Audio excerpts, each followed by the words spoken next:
Smart FM. Smart Career. Smart listeners, sempat mendengar fenomena di mana Gen Z ya yang resign tapi surat resignnya diantar sama ojek online. Audrey sih pas denger agak sedikit kenapa nih bisa terjadi fenomena ini, dan memang fenomena quiet quitting ini juga cukup familiar ya di kalangan Gen Z dan milenial. Seperti apa sih fenomena ini dari sisi psikologinya? Apa yang menyebabkan mereka melakukan hal tersebut? Kita akan membahasnya bersama dengan psikolog dan founder dari Psychologist for Everyone, Annette Isabella. Hai Kak Annette, ketemu lagi. Kita sharing sama fenomena yang kalau dilihat terus juga didengar agak bikin elus dada ya. Ada ya yang seperti ini gitu. Tapi kalau ngomongin dari sudut psikologi pasti akan menarik nih. Sebenarnya kalau dari sudut psikologi sendiri, quiet quitting ini fenomena seperti apa sih, Kak Annette? Menarik ya, karena semakin kita aware dengan isu kesehatan mental, makin banyak banget terms yang kayak cakep tapi ternyata kayak apa ya, maknanya ternyatanya negatif gitu. Kayak doom scrolling, brain rot, apalagi ya TikTok brain dan lain sebagainya kayak gitu. Nah, quiet quitting menarik banget. Ini tuh adalah situasi ataupun kondisi gitu ya, dimana kalau pakai bahasa sekarang tuh kita tuh melakukan pekerjaan tuh bare minimum aja deh. Bare gitu. minimum, oke. Jadi seminimal mungkin aja gitu ya. Nggak lagi tuh ada dorongan untuk achieve more atau kemudian do something secara passionate kayak gitu tuh udah enggak gitu. Jadi kayak ya udah deh yang bare minimum aja, yang penting udah dikerjain deh gitu. Yang penting selesai deh gitu. Oke, dan ini kan memang secara profesional kayaknya kurang baik ya Kak ya, karena mungkin kita nggak akhirnya menjalin hubungan baik atau memberikan yang terbaik dari versi diri kita. Apa dampaknya ke kesehatan mental sendiri sebenarnya dari fenomena ini?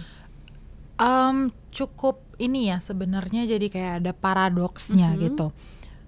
Karena di satu sisi bare minimum ini, orang-orang yang kemudian punya kecenderungan untuk quiet quitting ini tuh punya boundaries yang jelas tentang kehidupan dia dan kehidupan profesional dia gitu. Jadi kalau misalnya dia mau work life balance-nya biasanya lebih ini ya, lebih bisa dicapai kayak gitu.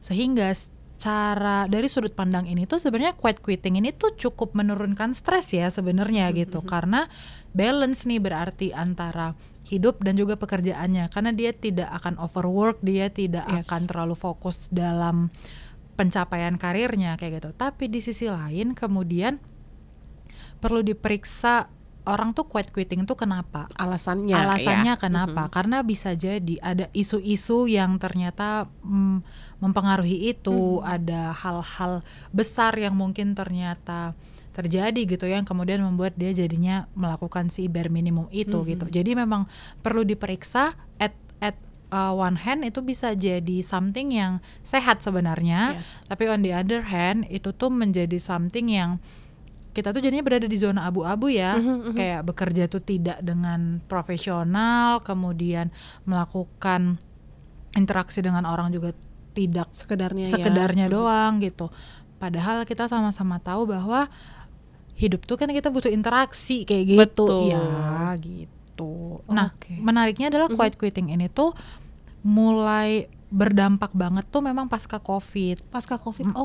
Ada ini nggak? Ada sisi psikologinya nggak? Karena mungkin kita udah lama ya isolasi. Betul, itu ternyata mempengaruhi. Jadi kan sebelum COVID tuh kita cukup hustle ya, cukup kayak ngebut gitu. Nah COVID tuh kan membuat kita tuh jadinya kayak pause.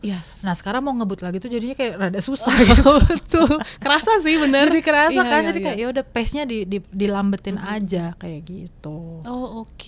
Berarti memang efek dari COVID ini juga ya terasa ya dari hubungan antar pribadi, terus juga mungkin semangat kita dalam bekerja. Ya mungkin dulu nyaman ya di rumah ya. Betul. Sekarang harus berhadapan dengan kemacetan. Betul kan, harus commute, harus ketemu orang kayak gitu. Dan ternyata ada titik di mana toh kalau dikerjain di rumah tuh beres juga kok ya, gitu. Ternyata. Nah itu yang kemudian membuat kita jadi kalau ke kantor tuh udah yang kayak males, jadi mengerjakan something tuh kayak ya udah deh, yang penting kelar gitu. Menarik ya soal listeners ya. Tapi apakah fenomena ini bisa menular nih Kak? Kalau misalnya tidak selesaikan, atau mungkin kayak HR, terus juga mungkin leader nggak aware nih ternyata ada satu orang yang sudah memunculkan red flagnya dalam quiet quitting dan akan menularkan ke teman-temannya. Menarik banget karena kalau misalnya kita lihat, kalau tadi Audrey mengangkat fenomena tuh Gen Z ya. Nah, Gen Z ini kan let's say mereka tuh lulusnya itu tuh pas COVID. Ya, betul. Jadi ketika masuk kerja tuh standar kayak regulasi caranya itu tuh mereka kan tidak lihat ya gitu. Sehingga mereka memang bukan karena sengaja melakukan itu, tapi menurut mereka tuh itu cara paling the simplest way yang bisa gitu. Nah, ini akan bisa menular kalau dari pihak perusahaan atau dari pihak kantor kemudian tidak melihat ini tuh sebagai sebuah isu.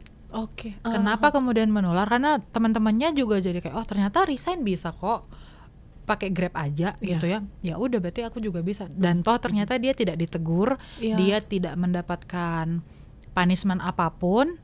Ya udah berarti aku juga bisa melakukan itu kayak gitu. Sama juga kalau misalnya kita punya teman yang quiet quitting, dia bare minimum aja tuh nggak apa-apa. Kenapa kita terus harus effort, maksimal banget, harus effort banget gitu. Ya. Sehingga sangat-sangat dipengaruhi di sini tuh adalah pengakuan dari perusahaan, apresiasi dari perusahaan. Itu yang akan membuat teman-teman tuh jadinya tetap bisa bersemangat kerjanya.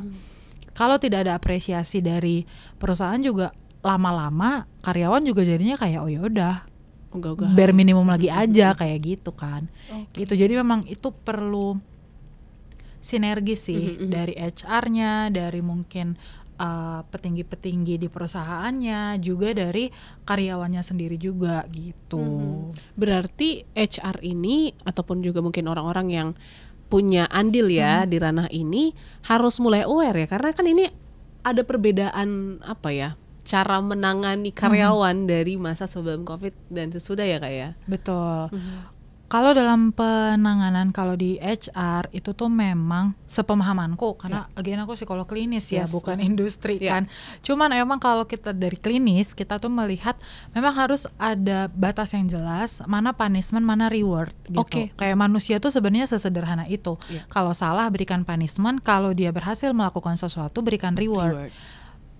Sayangnya mungkin di beberapa perusahaan ada teman-teman yang melakukan kesalahan tidak dipunish, ada teman-teman yang mendapatkan pencapaian tidak diberikan reward gitu. Akhirnya kan jadinya males ya. Kita tuh jadinya sebagai manusia kita jadi kayak ya udah ngapain kayak gitu kan. Toh aku kerja bagus juga tidak dilihat, tidak diapresiasi. Temenku kerjanya nggak beres, dihukum juga enggak gitu. Jadi ya udah selama masih dapat gaji, ya udahlah kerjain aja gitu jadinya. Ini menjadi fenomena yang juga mungkin harus menjadi alert ya untuk perusahaan-perusahaan yang punya tim ataupun karyawan yang cukup banyak. So, mungkin boleh kasih saran juga nih sebagai psikolog klinis gitu ya Kak. Karena kan perusahaan ini harus mulai melihat ya, aware dengan kondisi-kondisi mental dari karyawannya sendiri. Gimana supaya mereka itu bisa merasa disayang, dimotivasi, sehingga quiet quitting ini nggak menjadi jalan pintas untuk teman-teman yang merasa udah nggak engage nih dengan perusahaan ataupun pekerjaannya. Yang pertama jelas punishment rewardnya itu harus jelas gitu, dan harus diberikan secara konsisten sesuai dengan kondisinya. Jadi ini orang tuh mau dia sudah capai 10 kali, berikanlah rewardnya tuh 10 kali kayak gitu. Karena itu yang kemudian akan menduplikat kerja kerasnya dia tuh jadi 10 kali lipat kayak gitu. Nah, kemudian perusahaan harus menyadari bahwa memang kan ada perubahan tren dalam bekerja gitu ya. Sehingga tren sekarang itu orang tuh udah lebih work life balance gitu. Enggak kayak generasi orang tua kita yang kerja itu tuh sebuah identitas gitu ya. Nah, kalau sekarang tuh identitas anak-anak muda tuh tidak cuman kerja, nonton konser, nyalon, ini itu. Jadi perusahaan perlu mengisi gap ini dengan tidak memaksa karyawan untuk overwork atau tidak memberikan tekanan di luar dari mungkin jam kerjanya atau di luar dari job desk-nya dia gitu. Jadi memang harus melihat karyawan itu memang sebagai manusia gitu ya, bukan robot yang bisa bekerja terus-menerus walaupun itu pekerjaannya dia gitu. Tapi kan secara paper ada perjanjian jamnya dong, Yes. kayak gitu.